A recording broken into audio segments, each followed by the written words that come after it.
Hello, everyone. Welcome.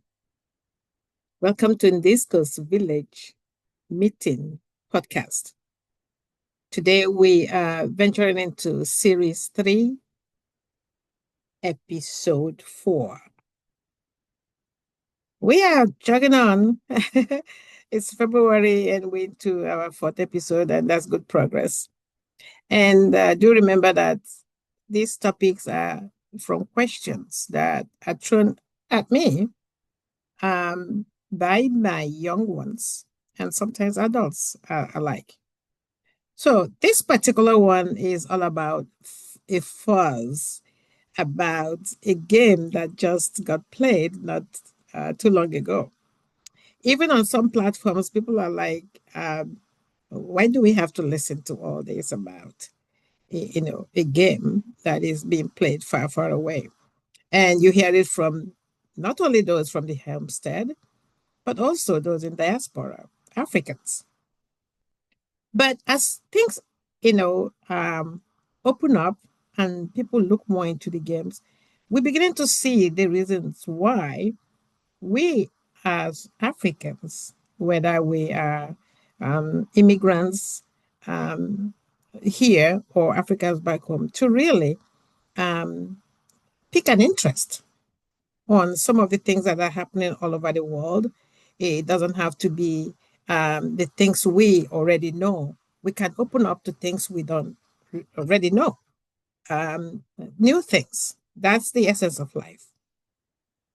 And we all know that universally, football is actually called soccer, and in the rest of the world. And we love our soccer games. Don't get me wrong. But in the West, especially in the Americas, the football game, the American football, like people call it, has for years grown to encompass much more than it started off as. And now we're seeing a whole lot of immigrants, getting into the game and making it actually as exciting as it has always been. So, what's all the fuss about this game?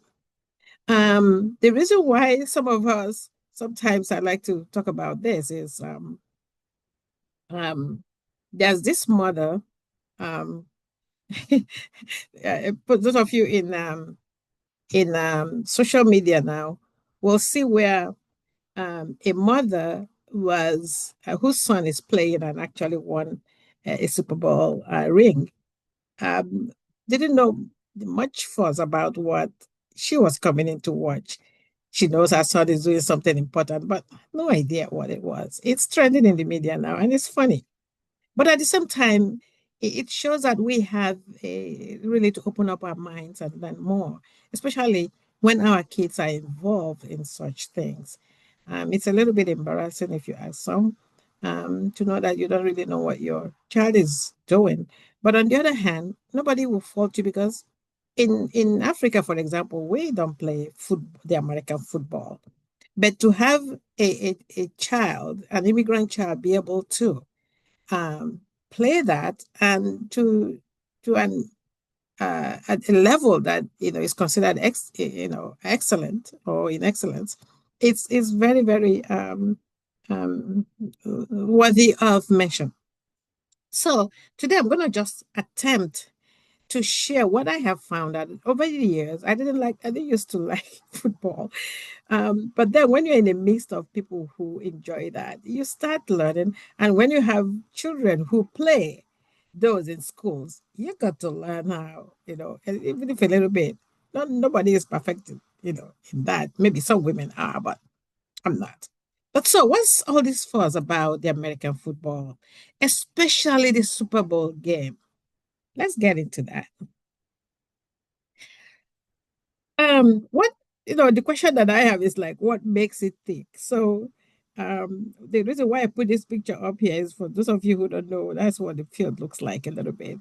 But I wanted to put the humor in there. This is our Snoop Doggy Dogg, the musician, who is like into everything sports, carrying touches and all. he appeared in a movie called The Coach, and coaching the football. So if you have a chance, watch that. But I just wanted to highlight a little bit of why I got interested in this and why many women are. But still, there are a lot of us immigrants who don't really have an interest in knowing a little bit about this wonderful game. So maybe at the end of this session, or this episode, you might warm up to it a little bit and learn a little bit. I don't know. It's up to you. But for the young ones who keep asking me questions about, oh, Auntie, did you watch the Super Bowl? Which days did you like? This, I'm going to share with you why I had to learn this, because when they ask such questions, I got to have some type of answers. But one thing I love about the game is that it has become, or it's from the years, it started long ago, to become it's now a national cultural event. I don't know where you are or whoever is. We from day one start looking forward to, oh, this person is who is beating home, who is going to the Super Bowl. And those of you who are on my page on Facebook, I went crazy last year when my own team, the Super Eagles, won. Go Eagles! They won the Super Bowl LIX. Super Bowl LIX, and we'll talk about that. So this year, the one that was just played was Super Bowl LX, Super Bowl 60. So um, it is an event that brings together two best teams. You see, they play amongst each other, and the person who wins moves to the next one, just like in soccer. And then we play the World Cup, but theirs is just within America. They are playing the Super Bowl. It is the spirit of America, the Super Bowl, this game called football. So what makes it thrill? What makes it tick? Is the thrill of the competition, the love of sports. For those who love sports, you like the competition there too. We talk about the uniform. People tease me, it's like, okay, they I don't know how they came about. No matter how they fall, or their uniforms are so tight they don't tear off, and they wear shoulder pads and all that.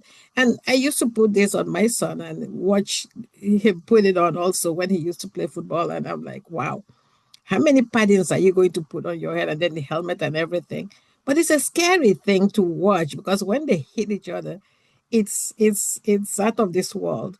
You cringe, because just the sound of two helmets hitting each other, it's just part of the thrill for somebody or some people, but that's the life of sports.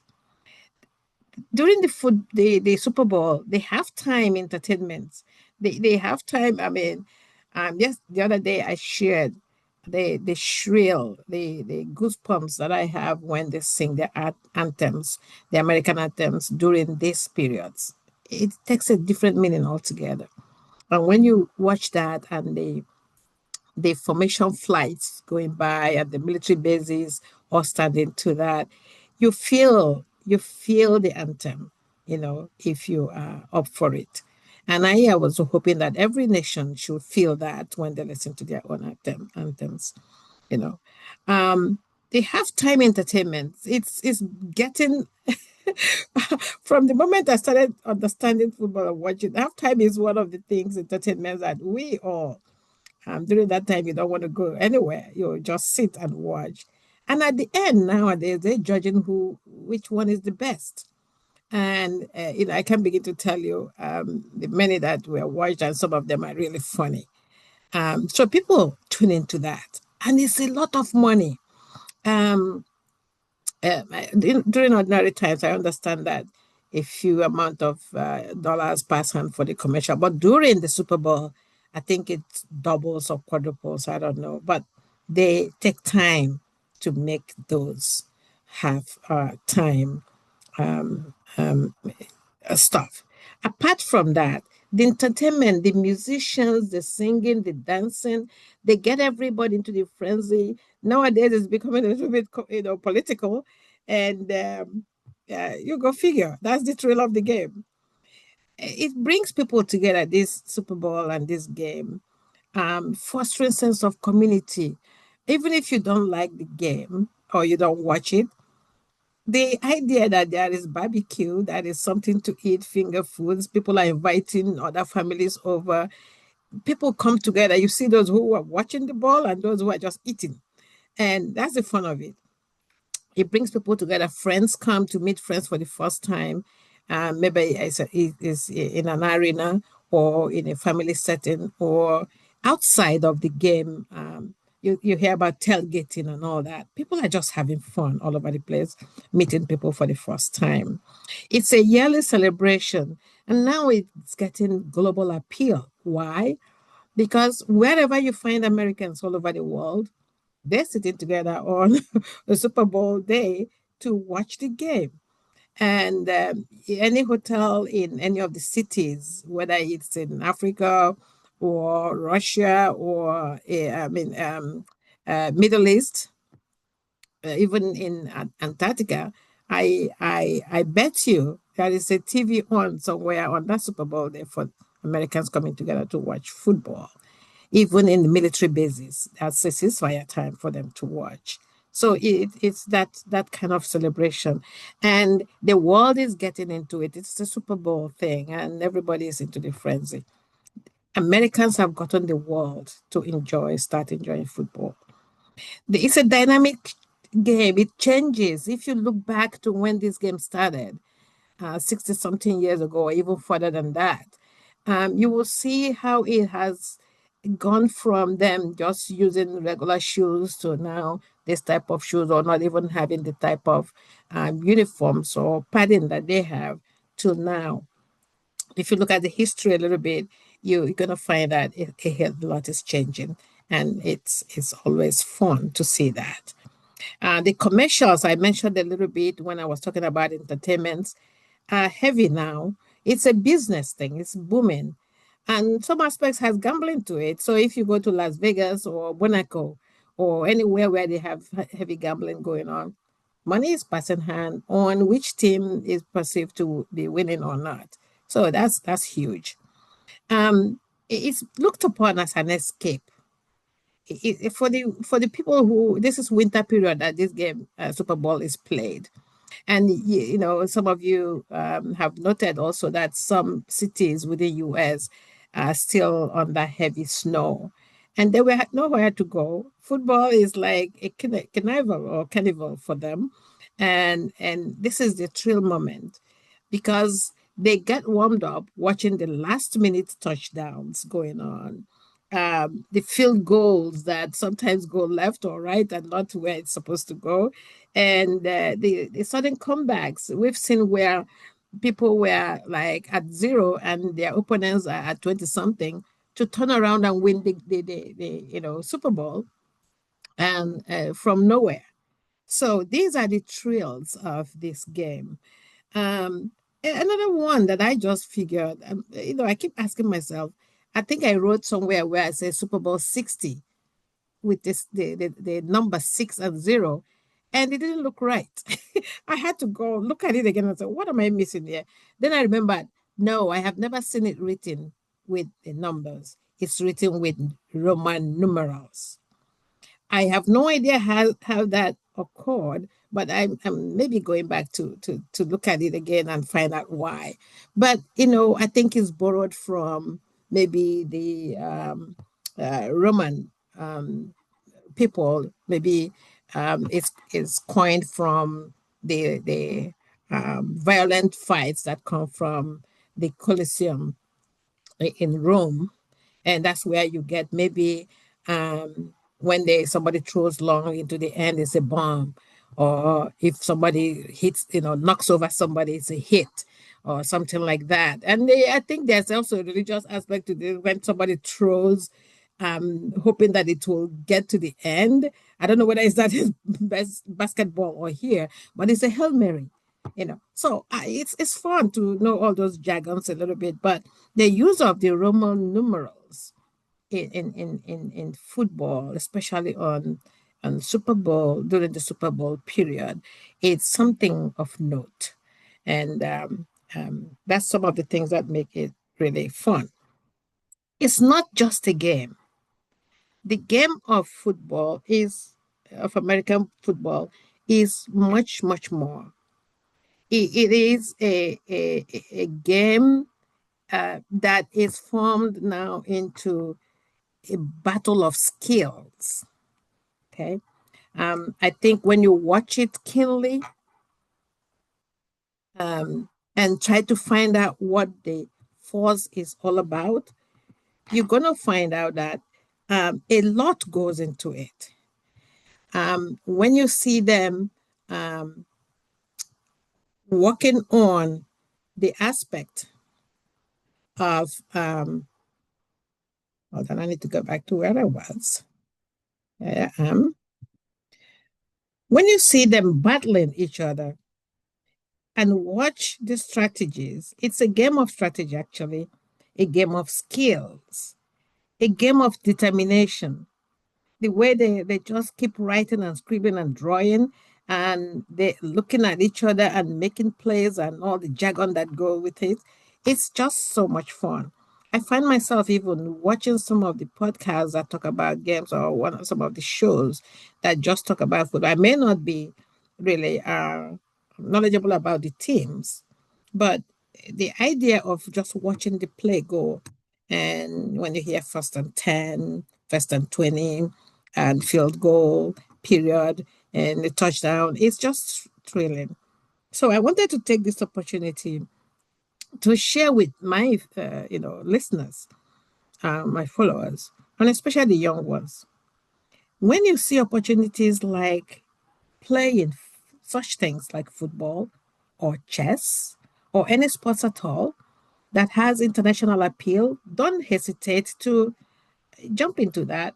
Not neglecting your education, and by the way, but you know, it was a thrill to see so many Nigerians now playing the game, so many foreigners also playing the game, as well as the indigenes of the land playing the game. It is a fun game. So at this point, I am going to thank you all for listening. And I'm hoping that people will take the courage to learn more about the American football. I'm not, advertising for them in any ways, but it's fun. And if you are a mother whose parent whose child is playing such a game, you got to know a little bit about it, for whatever sake. And I thank you for listening. Using this opportunity to thank those who really entertain us with this, knowing how to play this game, whether at the elementary school, high school, college level, or even at the professional level. We cherish you guys. We hope you stay healthy and not hurt yourselves. And hope to see next year the next winners come up. I'm hoping that it's going to be my favorite team. Um, I got to say that the Super Eagles coming back in, and Jalen Hurts being the quarterback and taking us to glory again. Thank you so much, and have a good evening and a great weekend. I know I will too. Bye bye.